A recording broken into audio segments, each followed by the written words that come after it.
Hello అండి. Part 2 Pushkar ghat continue. మా vehicle పార్కింగ్‌లో పెట్టడానికి మాకు మార్నింగ్ 7 నుంచి ఆల్మోస్ట్ 12, 1 అయిపోయింది. ఇప్పుడు ఓన్ వెహికల్స్‌తో అయితే పుష్కర్ ఘాట్ వరకు వెళ్ళడానికి అవ్వదంట. ఫ్రీ బసెస్ పెట్టారు.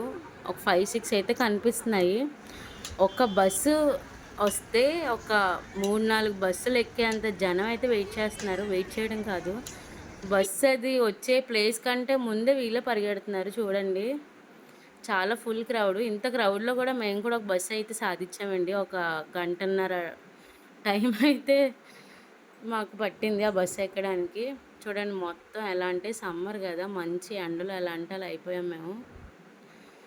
ఫైనల్లీ పుష్కర్ ఘాట్ తెలంగాణ స్టేట్ కాళేశ్వరం సరస్వతీనాథ్ పుష్కర్ ఘాట్‌కయితే రీచ్ అయ్యాము. ఇక్కడ పుష్కర్ ఘాట్ చూడగానే, ఆ నది చూడగానే హమ్మయ్య! అని చాలా ప్లెజెంట్‌గా అనిపిచ్చింది. మా పిల్లలైతే ఇంకా వాటర్ చూడగానే పిల్లలందరికీ ఇష్టం గదా! ఫుల్ ఎంజాయ్ చేశారండి. అన్నీ అయిపోయినాయి. రిటర్న్ వస్తుంటే ఇక్కడ నాటకం గూడా వేస్తున్నారు. ఒక 5 మినిట్స్ చూసాము.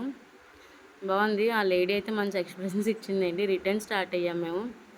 రిటర్న్ స్టార్ట్ అయ్యాక ఈ వెహికల్స్ అన్నీ వెయిటింగ్‌లో ఉన్న వెహికల్స్ అక్కడికి వెళ్ళడానికి వీళ్ళని చూస్తే మాకు అనిపిచ్చిందండి. మార్నింగ్ 7కి రీచ్ అయినోళ్ళం ఇప్పుడు రిటర్న్ 5 దాటి వెళ్తున్నాం గదా! మేము ఈవినింగ్ 5 దాటింది. వీళ్ళందరూ ఇప్పుడు ఈవినింగ్ 5కి ఇంకా వెళ్తూ ఉన్నారు. ఈళ్ళు ఏ మిడ్‌నైటు లేదంటే రేపు మార్నింగ్ అయిపోతదనేసి ఈ వెహికల్స్ అన్నీ చూసి మా పిల్లలందరూ కూడా ఆళ్ళు ఆశ్చర్యపోతున్నారు. అమ్మ వీళ్ళందరూ ఎప్పుడెళ్తారమ్మా అని వాళ్ళు టెన్షన్ పడుతున్నారండి. పాపం నలిగిపోయాను చెప్పాం గదా! సాటర్‌డే, సండే ఎఫెక్ట్ ఒకటి ఇంకా పుష్కర్ డేట్స్ కూడా ఎండింగ్ అయిపోతున్నాయి గదా! సో, బాగా హెవీ ట్రాఫిక్ అండి. మేమెళ్ళేటప్పుడు ఇప్పుడు ఇంకా వచ్చేవాళ్ళు కూడా ఇంత జనం ఉన్నారు చూడండి. ఈ ట్రాఫిక్ వీడియో తీయడానికే మాకు ఆల్మోస్ట్ ఒక 10 మినిట్స్ అయితే పట్టింది. మొత్తం అంతా నేను స్పీడ్‌గా ఇందులో చూపిచ్చేస్తున్నాను. చాలా హెవీ ట్రాఫిక్ ఉందండి. ఎవరైనా వెళ్ళేవాళ్ళుంటే పిల్లలతో వెళ్తాం కదా! దగ్గర అనేసి మనం ఆంధ్రప్రదేశ్, తెలంగాణ వాళ్ళు.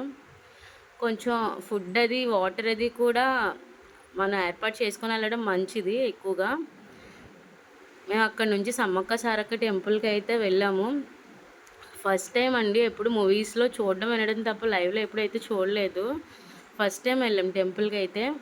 చాలా అంటే చాలా బావుంది. టెంపుల్ కూడా చాలా పెద్దది. ఇక్కడ జాతర జరిగినప్పుడు మాత్రం హైదరాబాద్ మొత్తం ఇక్కడే ఉంటదంట కదా! చాలా బావుంది. ఇక్కడ బెల్లం నైవేద్యంగా పెడతారంట. బెల్లాన్ని బంగారం, బంగారం అని పిలుస్తున్నారండి. అక్కడ చుట్టుపక్కల ఏ షాప్‌లో చూసినా కూడా బంగారం, బంగారం అని అమ్ముతున్నారు. చాలా బావుంది టెంపుల్. ఫైనల్‌గా మా నలుగురు కోతి పిల్లలు మీకు హాయ్ చెప్తున్నారు. Bye bye.